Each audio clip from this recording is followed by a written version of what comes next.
करना था वो निपट। महाराज जी आपके चरणों में कोटि कोटि प्रणाम। महाराज जी गीता में भगवान जी कहते हैं कि योग क्षेम वहामहम, साधकों की योग क्षेम को मैं वहन करता हूँ, और भगवान ही गीता जी में कहते हैं जिसपे मैं कृपा करता हूँ उसका मैं सब कुछ छीन लेता हूँ। तो योग किसे कहते हैं और क्षेम की किसका प्रश्न है? हाँ, योग कहते हैं परमात्मा प्राप्ति के लिए जितनी तुम्हारी कमियां हैं उनको पूर्ण करना, परमात्मा प्राप्ति के लिए।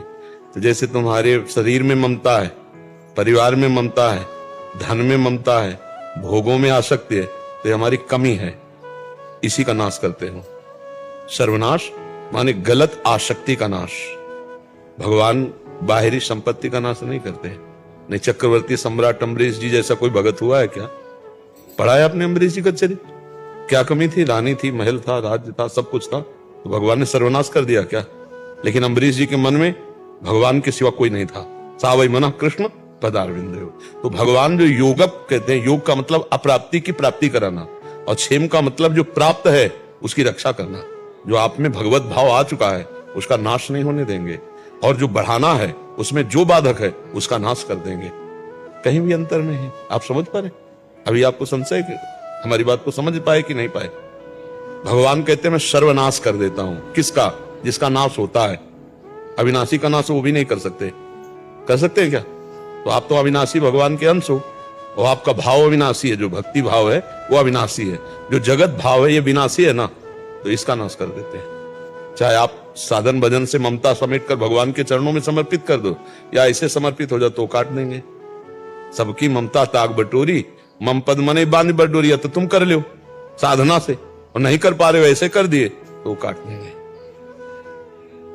बंधु विच्छेदम भगवान कह रहे, पढ़ना इस श्लोक का अर्थ पढ़ना। बंधु विच्छेदम सुहृद जनों से अलग कर देता।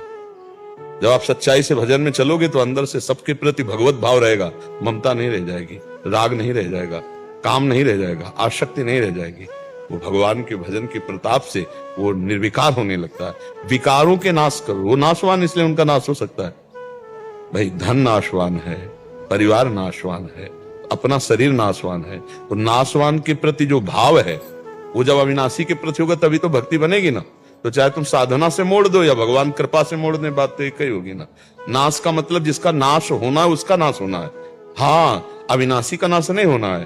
तो जो प्राप्ति करानी हो तो अविनाशी की है। योग तो भगवान की प्राप्ति को कहते हैं। तो योगक जो भगवान की प्राप्ति में बाधक है उसको हटाकर आपको भगवान की प्राप्ति भगवान कराएंगे, तो वो हटाना है क्षेम। हटा दिया और आपकी रक्षा कर ली, और जो है उसको और बढ़ा दिया, तो वही भगवत तेषाम सतत युक्तानाम भजताम प्रीति पूर्वकम ददामि बुद्धि योगम तम येन माम उपयामि। निरंतर भगवान का भजन चलने लगा, सब आवरण विक्षेप मल का नाश हो गया। ये भगवान की कृपा है। भगवान कभी अपने भक्त को दुख देते हैं क्या? कभी नहीं देते।